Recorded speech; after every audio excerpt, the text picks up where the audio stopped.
Aujourd'hui, dans la zone du tech, on discute d'une situation dont personne n'est à l'abri, c'est-à-dire la perte de notre précieux téléphone cellulaire. Avec Nicolas, aujourd'hui, on va discuter un peu de quoi faire si jamais ça nous arrive. Donc, la première chose qui me viendrait en tête, là, Nicolas, c'est est-ce que justement, si je perdais mon appareil, est-ce que je perds automatiquement toutes mes photos, tous mes contacts, tous mes historiques de conversation ou il y a moyen de récupérer tout ça? Alors, il va y avoir moyen de récupérer tout ça. Lorsqu'on configure notre nouveau téléphone, on va toujours d'emblée créer un compte qui va être rattaché finalement à notre téléphone. On nous pose toujours un paquet de questions lorsqu'on configure notre téléphone la première fois. Et entre autres, dans cette question-là, on va nous poser la question si on veut sauvegarder dans le cloud qui va être rattaché à notre compte toutes nos données, donc que ce soit les contacts, les photos, les conversations, même les applications vont être sauvegardées. Et à ce moment-là, lorsqu'on va récupérer un nouveau téléphone, on va pouvoir remettre le même compte et tout va se retélécharger dans le nouveau téléphone. OK. Est-ce qu'il y a des moyens ou encore même des outils qu'on peut utiliser vraiment en prévention de si une situation comme ça nous arrive? Absolument. En fait, d'emblée, dans tous les téléphones cellulaires, on va avoir une application qui s'appelle Localiser, qui va être installée, qui va pouvoir nous permettre, dans le fond, de localiser notre téléphone si jamais on le perd. Ça va être important, par contre, de s'assurer qu'elle est bien activée, l'application. Et ce qui est important aussi, c'est d'activer la fonction localisation GPS de notre téléphone là, pour que tout ça fonctionne. OK. Oui. Donc, moi, je ne la connaissais pas, cette application-là. Donc, ce que tu me dis, c'est que je n'ai pas besoin de me rendre à la télécharger, là. Elle est d'emblée dans mon téléphone. Oui. Puis, je n'ai qu'à aller l'ouvrir une fois pour activer et voir que la localisation est bien autorisée. C'est ça, exactement. OK. Puis, c'est quoi principalement là, les fonctions de cette application-là qui vont me permettre de retrouver mon appareil? Bien, la fonction principale, la première, ça va être de vraiment géolocaliser notre téléphone. Donc, à l'aide d'une carte, on va vraiment cibler où se trouve notre téléphone. Okay. Donc, c'est très précis, là, vraiment presque au centimètre près. Là, on va avoir vraiment savoir où notre téléphone se trouve. À ce moment-là, on va savoir s'il est plutôt à la maison ou, par exemple, aux Galeries de la Capitale. Si on voit sur notre carte qu'il est à la maison, bien là, on va avoir une deuxième fonction qui va pouvoir nous permettre de le faire sonner.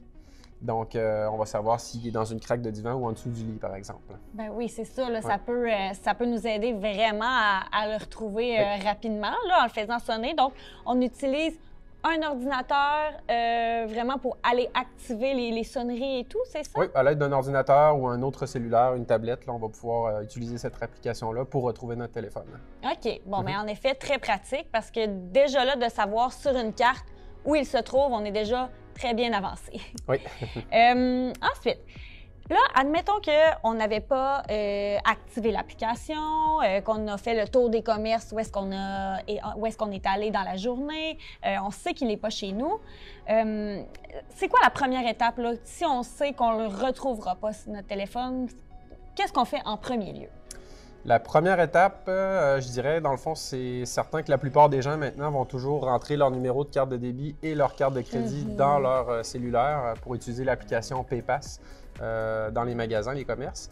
Ça va être donc de contacter notre institution financière pour faire annuler nos cartes là, de façon préventive pour être sûr de ne pas avoir un vol d'identité, un vol de cartes. Et aussi remplacer les mots de passe des comptes qu'on va avoir rentrés dans notre téléphone, donc que ce soit, mettons, le compte Facebook, le compte courriel ou même le compte Google, là, par exemple. OK. Donc, pour prévenir les vols d'identité, je présume? Oui. Parfait. Donc, c'est vraiment la marche à suivre, c'est très clair. Une fois que je suis rendue à m'acheter un nouvel appareil. Là, dans ce cas-là, j'ai deux choix. Donc, soit que j'y vais pour un appareil neuf ou que je consulte mon entourage pour savoir s'il n'y aurait pas quelqu'un qui se débarrasse du sien que je pourrais utiliser. Est-ce que ça veut dire, ou plutôt, est-ce que je vais perdre mon numéro de téléphone que j'ai depuis 20 ans et que je veux donc bien pas perdre ou il y a moyen de... En fait, notre numéro de téléphone, on ne peut pas le perdre. Là. Dans le fond, il est rattaché à notre carte SIM. Si on perd la carte SIM de notre téléphone, là, le fournisseur de cellulaire là, va nous en refournir une autre. On va tout simplement la mettre dans notre nouveau téléphone et le numéro va être transféré sur la nouvelle carte SIM. Donc, ce qui fait qu'il n'y a pas d'inquiétude à ce niveau-là. Là, le numéro de téléphone, on ne peut pas perdre notre numéro. OK. Fait Ouais. que ça, c'est chose certaine. Certaines, certaines. Ah, bon, mais merci. Tes réponses sont très, très rassurantes pour quelqu'un qui est un petit peu dans la lune, comme moi, des fois, et qui pourrait le perdre. Donc, je vous invite à faire comme moi et à tout de suite aller activer l'application localisée dans votre téléphone cellulaire, ce qui pourrait éviter bien des tracas. Si jamais vous avez d'autres questions pour le sujet d'aujourd'hui, je vous invite à aller au ccapcable.com dans la section La zone du tech.